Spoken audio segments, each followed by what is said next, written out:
يا أيها الذين آمنوا اذكروا الله ذكرا كثيرا وسبحوه بكرة وأصيلا আল্লাহ পাক রব্বুল আলামিন পবিত্র কুরআনুল কারীমের মধ্যে কত সুন্দর করে বলেছেন, ইয়া আইয়ুহাল্লাযীনা আমানু যকুরুল্লাহা যিকরান কাসীরা। হে ঈমানদারগণ, তোমরা আল্লাহকে বেশি বেশি স্মরণ করো। মুসলমান ভাইরা আমার, গভীর মনোযোগ দিয়ে শুনিয়া নাও। আজকে দেখেন আল্লাহ পাক রব্বুল আলামিন কে বেশি বেশি স্মরণ করার কথা বললেন, মালিকের জিকির আজগার বেশি বেশি করার কথা বললেন। ওয়াসাব্বিহুহু বুকরাতাও ওয়া আসীলা, এবং সকাল সন্ধ্যায় আমার জিকির করো। আল্লাহ পাক রব্বুল আলামিনের জিকির বেশি বেশি করার কথা বললেন। আজকে আমরা জিকির বেশি বেশি করতে পারলাম না।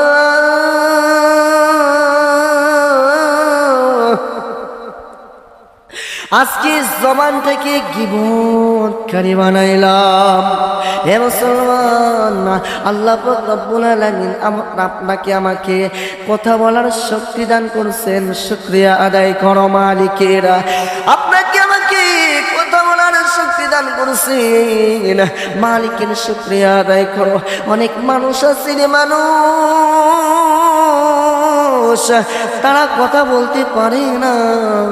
আপনাকে আমাকে মালিক কথা বলার শক্তি দান করছে, এই জন্য মালিকের শুকরিয়া বেশি বেশি আদায় করো, মালিকের জিকির বেশি বেশি করো।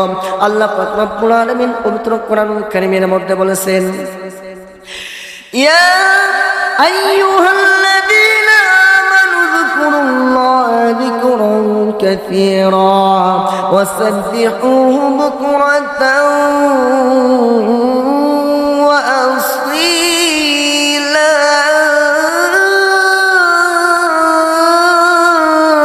আল্লাহু আকবার। আল্লাহ পাক রব্বুল আলামিন ডাক দিয়ে বলেন, হে ঈমানদারগণ, তোমরা আমি মালিকের জিকির বেশি বেশি করো। সকাল সন্ধ্যায় মালিকের জিকির বেশি বেশি করার কথা বললেন, কিন্তু রে মানুষ, আজকে সেই মালিকের জিকির করতে পারলাম না। দেখেন হাফিজি হুজুর রাহমাতুল্লাহি আলাইহি, আল্লাহ পাক রব্বুল আলামিনের জিকির কত বেশি, সে আল্লাহ পাক রব্বুল আলামিনের জিকির কত বেশি করছেন। হাফিজি হুজুর রাহমাতুল্লাহি আলাইহি, তার জীবনীতে পাওয়া যায় হাফিজি হুজুর রাহমাতুল্লাহি আলাইহি আল্লাহর ওয়ালি কত পরিমাণ জিকির করেছেন জানেন? হাফিজি হুজুর রাহমাতুল্লাহি আলাইহির জীবনেতে পাওয়া যায়, হাফিজি হুজুর রাহমাতুল্লাহি আলাইহি বাথরুমে প্রবেশ করার সময়, টয়লেটে যখন প্রবেশ করতেন মুসলমান, হাফিজি হুজুর রাহমাতুল্লাহি আলাইহি তার জিহ্বাটাকে দুই দাঁতের মাঝখানে রেখে দুই দাঁত দিয়ে উপরের এবং নিচের দাঁত দিয়ে আঁকড়ে ধরত।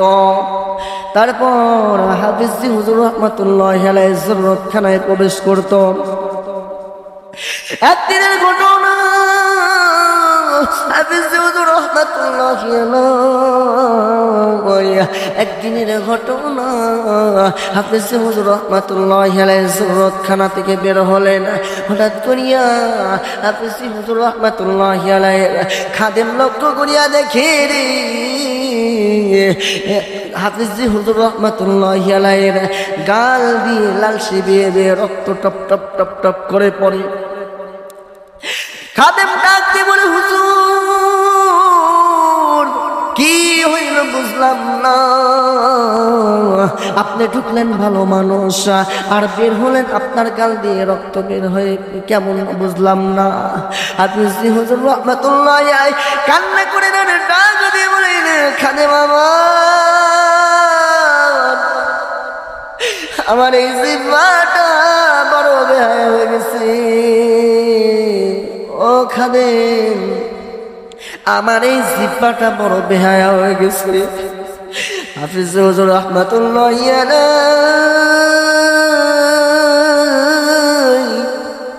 কান্নে ডাক দিয়ে বলে, খাদিম শুনে নাও, আমি যখন সুরতখানায় প্রবেশ করলাম, আমার দুই দাঁত দিয়ে আমি জিহ্বাটাকে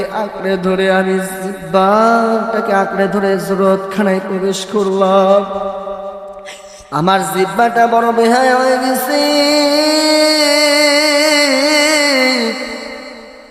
কোন জায়গায় মালিকের জিকির করতে হবে আর কোন জায়গায় করতে হবে না সেটা সে বোঝে না। ও খাদেম শুনে নাও, আমি যখন সুরতখানায় প্রবেশ করলাম, আমি দুই দাঁত দিয়ে জিহ্বাটাকে আঁকড়ে ধরে আমি সুরতখানায় প্রবেশ করলাম।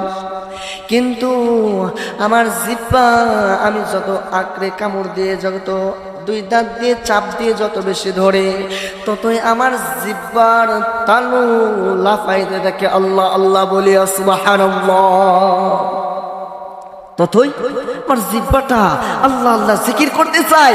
হে খাদেম, আমার জিহ্বা বুঝি না যে কোন জায়গায় জিকির করতে হবে, কোন জায়গায় জিকির করতে হবে না। এই জন্য আমি আরো শক্ত করে ধরছি। ধরার কারণে আমার জিহ্বা কেটে গাল দিয়ে রক্ত বের হচ্ছে। মুসলমান আজকে দেখেন, তারাও জিকির করছে আর আমরাও জিকির করি।